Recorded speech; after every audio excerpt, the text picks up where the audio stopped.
Greetings, fellow Earthlings. This is Dave with a mobile episode of the podcast and another thing with Dave. Doing this one from the car. I just thought it was really important to talk about what's going on in Ukraine right now and to give a little history and a little bit of a background.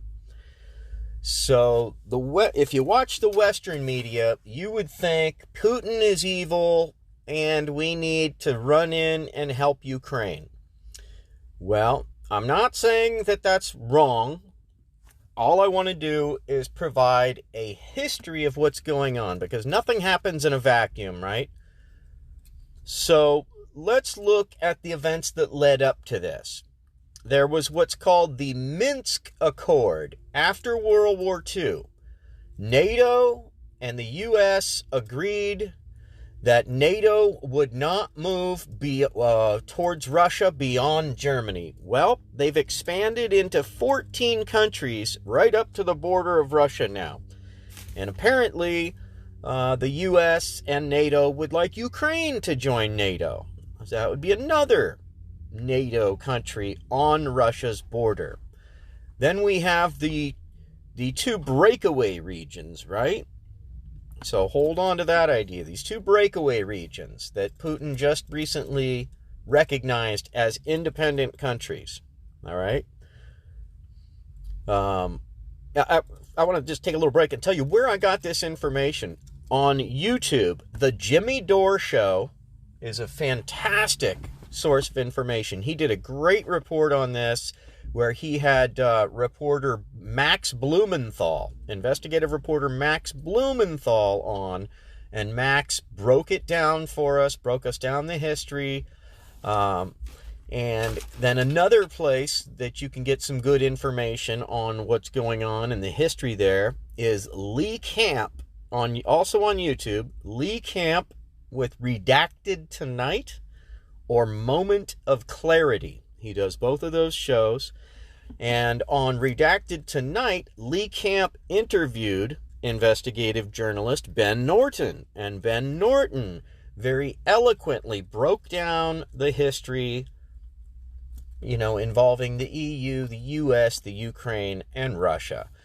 So apparently, in 2013, U.S. Senator John McCain and the Secretary of State and the CIA went to the Ukraine, met with ultra-right-wing nationalists, and then basically decided who they were going to put in power as a puppet government, right?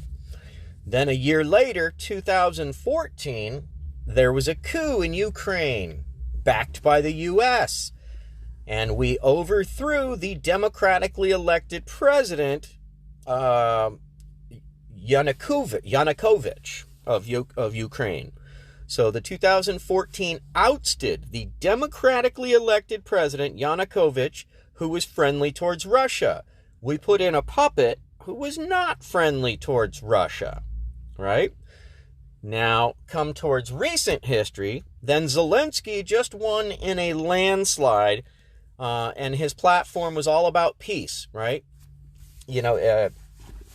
Little tangent, those two breakaway regions, the Donbass and Lubansk or whatever, those places, those two territories have been fighting against Ukraine ever since that 2014 coup that overthrew the democratic elected president.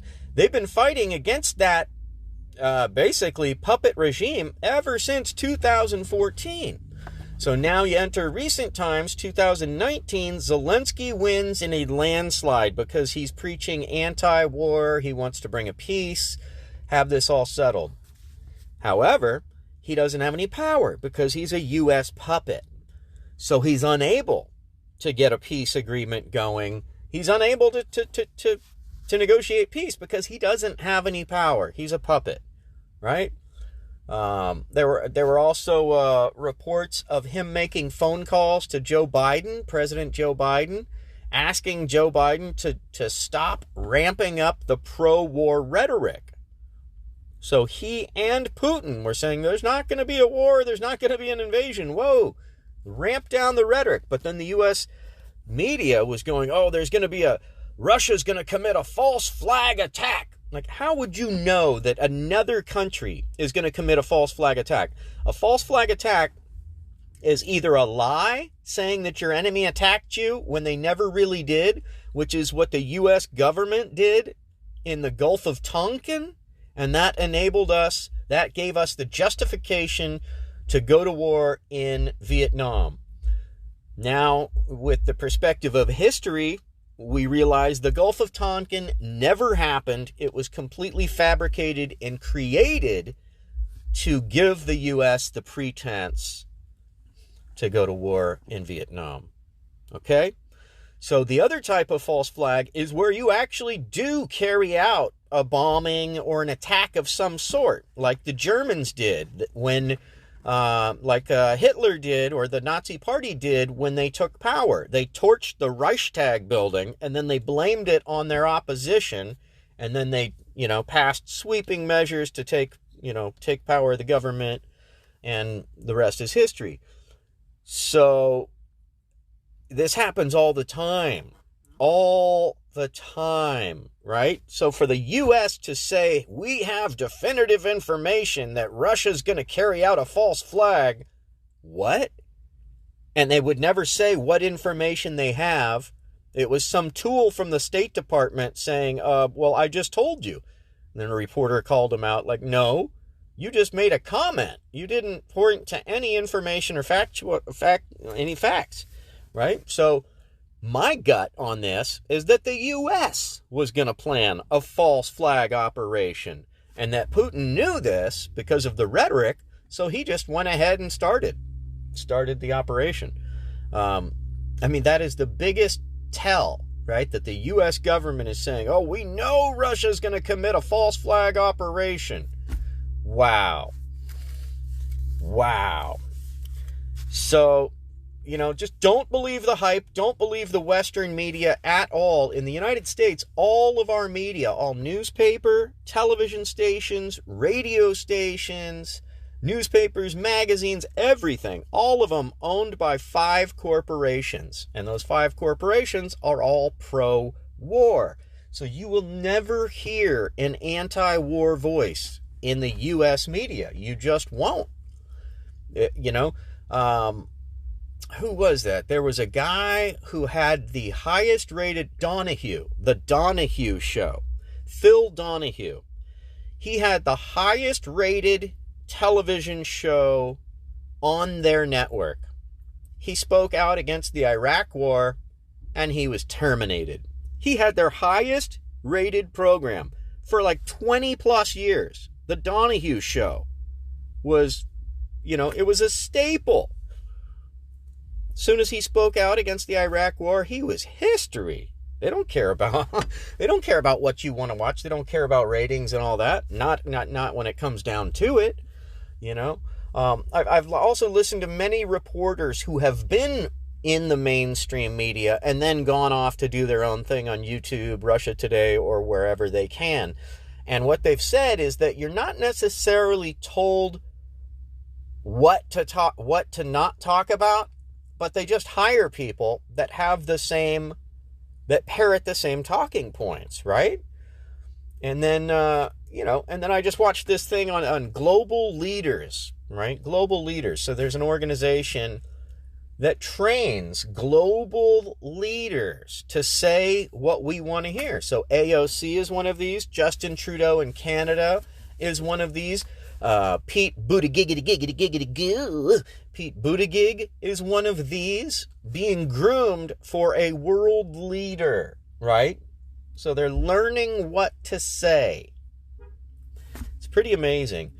But, just remember that the first casualty of war is the truth, right? So it just hurts me. I go on social media and I see these people, Putin's thinking that he can do, like, nobody knows what Putin is thinking. If you're one of these people, just check yourself. Zip it for a minute and use your ears. Do some research. Find an investigative journalist. Check out what Max Blumenthal's doing.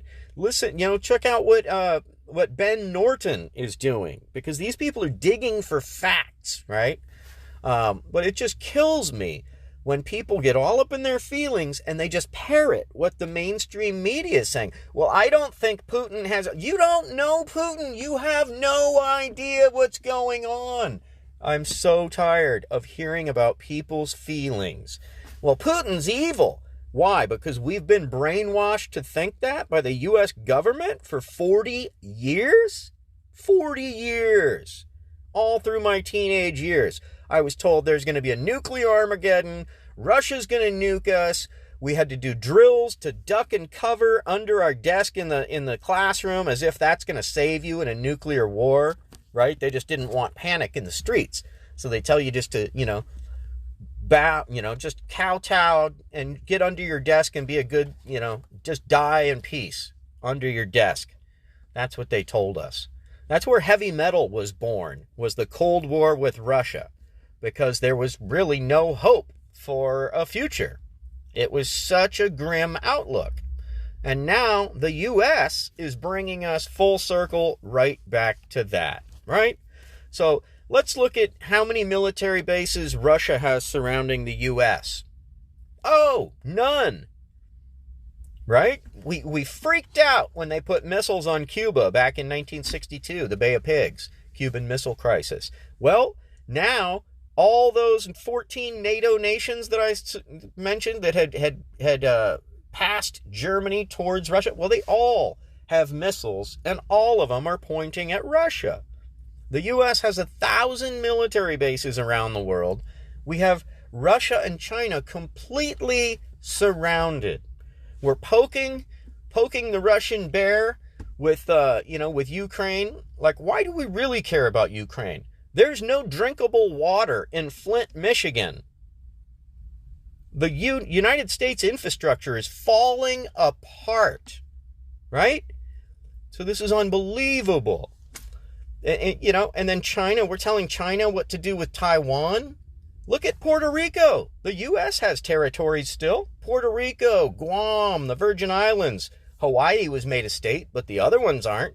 The other territories, Guam, Virgin Islands, Puerto Rico, you can't vote as a U.S. citizen. You don't get any rights of a U.S. citizen, but you're a U.S. colonial territory, right? So how does the U.S. have any right to talk to Russia or China and tell them what they should be doing with their territories? It's all about the New World Order. China and Russia are two of the only big countries left without a central bank. So look up central banks. There's a great documentary that goes into the banking system and central banks and fractional reserve banking. It's called Zeitgeist: The Addendum. And it breaks down the monetary system in the U.S. and for much of the world. And one thing you'll learn is that anybody who has gone against the Federal Reserve, right? People think it's a federal institution. It's no more federal than Federal Express.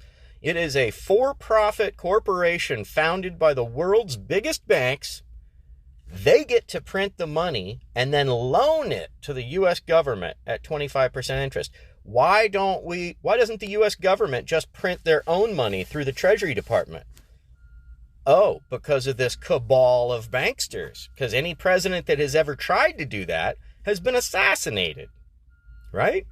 So this is the real deal. It's finances, right? Do you know why the U.S. invaded Iraq and took out Saddam Hussein? It had nothing to do with Kuwait. We baited him into invading Kuwait. He had called George Bush Sr. personally and asked him on the telephone, hey, I'm thinking of doing this, and nobody knows why he did it. Kuwait was diagonally drilling into Iraq's oil wells. So Iraq was not having it. Called up George Bush Sr., said, hey, I'm going to take care of this. Are we good?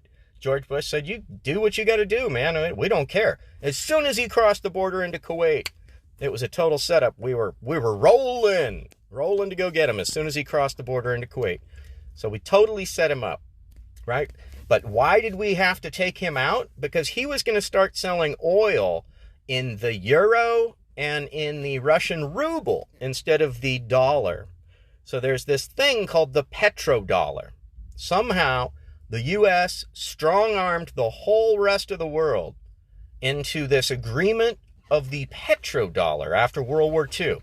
What this means is that if any country wants to buy oil anywhere in the world, they have to first take their currency, exchange it into dollars, U.S. dollars, sometimes at a loss because of the exchange rate, then they can buy oil with those dollars, right?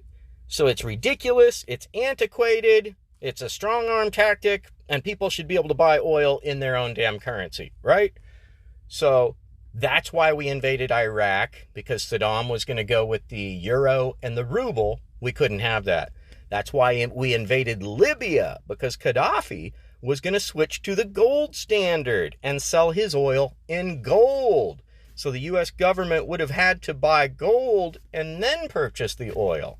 We don't have any gold anymore, thanks to the Federal Reserve, right? Gaddafi was also going to encourage all the countries in Africa to switch to the gold standard. He even had a coin that he was minting, the gold dinar, D-I-N-A-R. Look it up. So that is why we invaded Libya and killed Gaddafi in such a brutal, horrific fashion, and then had his body paraded around for the public to see, so that those in the know, hey, you go trying to mess with the petrodollar, you're next, right? You know what Gaddafi had done? So women had equal rights there. Women could go to school. Women could drive. Everybody in that country got a $900 a month check from the oil revenues because it was, socialized. Everybody got the benefit. You know what he was doing? One of the world's, it would have been like the 8th wonder of the world. It was the biggest construction project in the world. He was doing a water pipeline that a semi-truck could drive through. And he was going to create the most fertile farmland in the world in an African desert, because underneath the Sahara Desert is a ginormous aquifer. So he was going to tap into that and then turn Libya into the Garden of Eden, growing tons of food, that would have been able to have been distributed throughout Africa, ending famine and heartbreak and starvation. But nope, the U.S. military blew that shit up, because we don't want them bettering themselves. Then they won't be subservient to us, right? So come on, people, it's always about money. Now enter the Ukraine, right?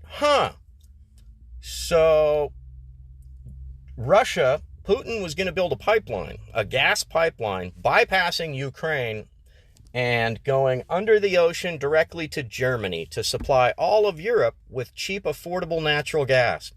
Well, the United States didn't like that. We want Europe to use our natural gas, and we're willing to go to war to make that happen, even though our natural gas is much more expensive because it has to be put on a ship and brought all the way across the Atlantic. We don't care. We want to force them to take our natural gas at a much higher cost. So that is what's happening. The Russian pipeline has been killed now, and we're going forward with forcing them to buy U.S. natural gas. I was shocked to learn that the U.S. is now the #1 producer of natural gas in the world. And that's because of all this fracking that we've been doing. That's why all of the Midwest that didn't used to have earthquakes is now having horrible earthquakes. That's why people's groundwater is destroyed. So yeah, it's unbelievable. It's all about money, man. It's all about money. I forget who said it, but some political pundit said, do you think we would go liberate a country if their #1 export was broccoli? Right? Like if Iraq's #1 export was broccoli, you think we would have cared? Oh, he's such an evil leader. Oh, those poor people over there. I don't mean to go backwards, but I just want to button up the Iraq thing. Women in Iraq had the best standard of living anywhere in Saudi Arabia. They had the most rights anywhere in Saudi Arabia before we got there. We bombed them back to the Stone Age, and now they're back in, they're 50 years behind now. Unbelievable. Not only that, but we used depleted uranium ammunitions, meaning nuclear waste in our bullets, right? So every bullet that landed in Iraq creates a wasteland, a nuclear wasteland for like a half-life of 10,000 years. So those poor people, we destroyed them, the birthplace of civilization, the cradle of civilization. And I don't know if you've seen the movie The Planet of the Apes, the Forbidden Zone in the Planet of the Apes. It's a nuclear dead zone. So that's what all of the Middle East is going to be when we're through with it. Yeah, that's awesome, isn't it? There's a documentary you can watch called Beyond Treason, and it's how Bill Clinton passed legislation to allow testing of drugs and chemicals and weapons on U.S. soldiers. And it also goes into the depleted uranium munitions that we used in Iraq, and it shows horrible, horrible birth defects that are rampant in Iraq now because of all the radiation that we have left there. It hurts my heart. So, in times of war, don't pay any attention to the Western media. The Western media is always beating the war drum, right? We're always going to have to go save somebody from themselves, liberate them from their life, right? I mean, on and on and on. Iraq, assassinating leaders in Iran, bombing Syria for countless, Afghanistan for 20 years, Somalia, Egypt, Lebanon, Libya. Oh my God. It's unbelievable. And here in the U.S., your average, U.S. citizen is a $400 emergency away from being broke. We're living paycheck to paycheck. This is the worst economic time that I've ever lived through. Food has just gone up about 25%. Gas has gone up 25%. This isn't because of inflation. This is because companies are greedy and they're price gouging, right? So right after we got done with a pandemic, when people were forced to not work for a year, then these corporations come and price gouge these people? Wow. America! F yeah! So it's really, really disgusting when you look. It's really disgusting. What our media does, what the U.S. government does. We're not trying to help anybody. We're not trying to help anybody. Anyway, thanks for listening. This was a rant from the road. Thanks for tuning in to the podcast and Another Thing with Dave. I'm very excited that we're on 23 different platforms in 46 different countries right now. So if you're digging what I'm doing, picking up what I'm throwing down, please do share with friends. Follow, subscribe, share with friends, share on social media. Help me get out there. Help me grow my YouTube channel and Another Thing with Dave. I've got 1,200 documentaries on there. I'm on Instagram and Another Thing with Dave, TikTok and Another Thing with Dave, YouTube and Another Thing with Dave. All right, people, be good to yourselves. Take a deep breath. This too shall pass. Much love, everybody.